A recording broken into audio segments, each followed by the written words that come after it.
यही वैशाख 11 गतेबाट कक्षा 12 को हुन लागेको परीक्षाको पर्खाइमा बसिरहेका विद्यार्थी भाइ बहिनीहरूको लागि एकदमै महत्त्वपूर्ण जानकारी दिने सिलसिलामा एउटा भिडियो बनाएर तपाईहरुमा आज उपस्थित भएको छु। भिडियो पुरा हेर्नु होला है त। राष्ट्रिय परीक्षा बोर्डले कक्षा 12 को परीक्षाको सम्बन्धमा भर्खरै एउटा विज्ञप्ति सार्वजनिक गरेको छ। त्यसमा के भनेको छ त्यो पनि म तपाईहरुलाई जानकारी दिनेछु। मैले देखे बुझे अनुसार कक्षा 12 को विद्यार्थीहरू परीक्षाको विषयलाई लिएर अन्योलमा छन्। विद्यार्थीहरू अन्योल हुनुको कारण के हो त भन्दा कतिपय साथीहरूले फेक न्यूजलाई आधार मानेर चाहिँ सामाजिक सञ्जाल फेसबुक युट्युब तिर जानकारी दिइरहेका छन्। त्यो पनि व्यक्तिपछि फरक अनि कसरी नपरुन् त विद्यार्थी अन्योलमा। त्यस्तो गलत जानकारी दिएर विद्यार्थीको परीक्षा जस्तो संवेदनशील विषयलाई लिएर महत्त्वपूर्ण समय र विद्यार्थीको भविष्यलाई समेत असर पार्ने काम नगर्न सबैलाई अनुरोध पनि गर्न चाहन्छु। केही दिन अगाडि राष्ट्रिय परीक्षा बोर्डको लेटर प्याडमा अध्यक्षको हस्ताक्षर समेत स्क्यान गरेर अनाधिकृत र भ्रामक सूचना सम्प्रेषण गरेको हुँदा बोर्डले त्यस्तो काम गर्नेलाई कारबाहीको दायरामा ल्याउन प्रक्रिया समेत अगाडि बढाइसकेको जानकारी दिएको छ। त्यसैले विद्यार्थी साथीहरूलाई म के भन्न चाहन्छु भने विभिन्न भिडियो पोस्ट हेरेर अन्योल हुनु भन्दा सत्य के हो, सत्य कहाँ पाइन्छ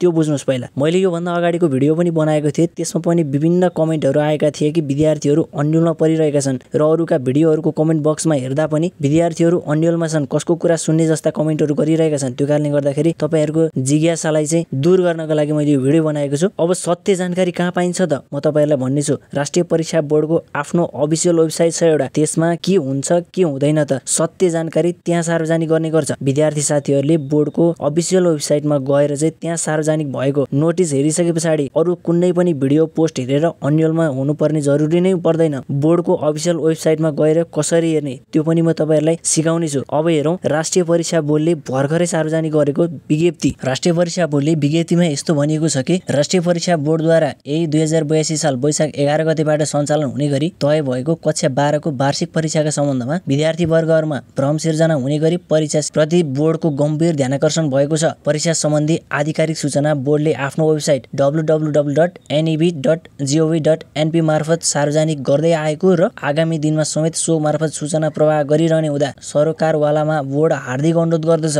परीक्षा जस्तो संवेदनशील विषयमा बोर्डको लेटर प्याडमा अध्यक्षको स्क्यानेड हस्ताक्षर राखी अनाधिकृत र भ्रामक सूचना सम्प्रेषण गर्ने उपर साइबर कानून अनुसार आवश्यक कारबाहीका लागि प्रक्रिया अगाडि बढाइएको छ। बोर्डको आधिकारिक वेबसाइटमा बाहेक अन्यत्रको समाचार तथा सूचनामा विश्वास नगरी परीक्षाको तयारीलाई धैर्यतापूर्वक निरन्तरता दिनुहुन सम्पूर्ण विद्यार्थीहरूमा अनुरोध छ। सहज वातावरणमा परीक्षा सञ्चालनका लागि समन्वय र सहकार्य हुन अभिभावक, शिक्षक एवं प्रधानाध्यापकज्यूहरूमा राष्ट्रिय परीक्षा बोर्ड हार्दिक अपील गर्दछ भनेर राष्ट्रिय परीक्षा बोर्डले एउटा विज्ञप्ति सार्वजनिक गरेको छ। मैले अघि भने जस्तै राष्ट्रिय परीक्षा बोर्डको विज्ञप्तिमा राष्ट्रिय परीक्षा बोर्डले पनि भनेको छ कि राष्ट्रिय परीक्षा बोर्डको आधिकारिक वेबसाइट बाहेक अन्यत्र प्रसारण भएका समाचार तथा सूचनामा विश्वास गरी चाहिँ अन्योलमा नपर्नु होला। आफ्नो परीक्षाको तयारी धैर्यतापूर्वक निरन्तरता दिन चाहिँ सम्पूर्ण विद्यार्थीहरूमा चाहिँ हार्दिक अनुरोध चाहिँ गरेको छ राष्ट्रिय परीक्षा बोर्डले। त्यसै कारणले गर्दाखेरि तपाईहरुले अरू कुनै भिडियो तथा पोस्टलाई हेरेर चाहिँ अन्योलमा नपरिकन चाहिँ परीक्षा कहिले होला कि नहोला जस्ता अन्योलमा नपरिकन आफ्नो परीक्षाको भरपूर तयारी चाहिँ गर्नु होला।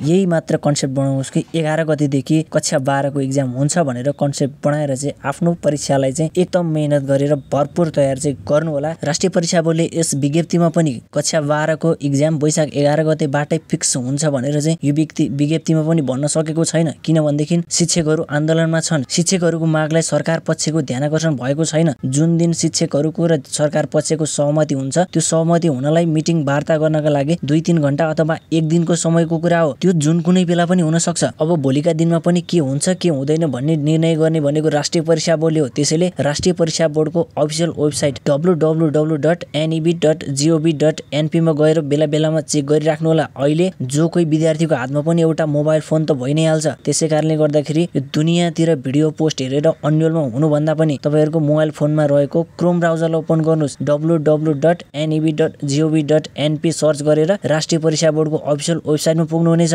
त्यो वेबसाइटमा सार्वजनिक भएका विभिन्न नोटिसहरूलाई हेर्नुस् र त्यहाँबाट आफ्नो निर्णय लिनुस्। त्यहाँनिर आधिकारिक सूचनाहरू मात्र सार्वजनिक भएका हुन्छन्। शिक्षक महासंघ र सरकार पक्षको सहमति भयो भने छिनमै यो समस्याको समाधान हुन्छ र तपाईहरुको परीक्षा जति बेला हुन्छ भनेको थियो त्यति बेला नै हुन सक्छ। त्यसैले तपाईहरुले आफ्नो परीक्षा क्यान्सल हुन्छ भनेर नपढी नबस्नु होला। त्यही भएर 11 गतेबाटै परीक्षा हुन्छ भन्ने कन्सेप्ट बनाएर चाहिँ आफ्नो परीक्षाको भरपूर तयारी गर्न सम्पूर्ण विद्यार्थीहरूलाई अनुरोध गर्दछु। र साथीहरू आजलाई यो छोटो मिठो जानकारी आजलाई यति नै। अन्य कुनै जानकारी तपाईहरुमाझ लिएर उपस्थित हुने आज बिदा हुन चाहन्छु। धन्यवाद।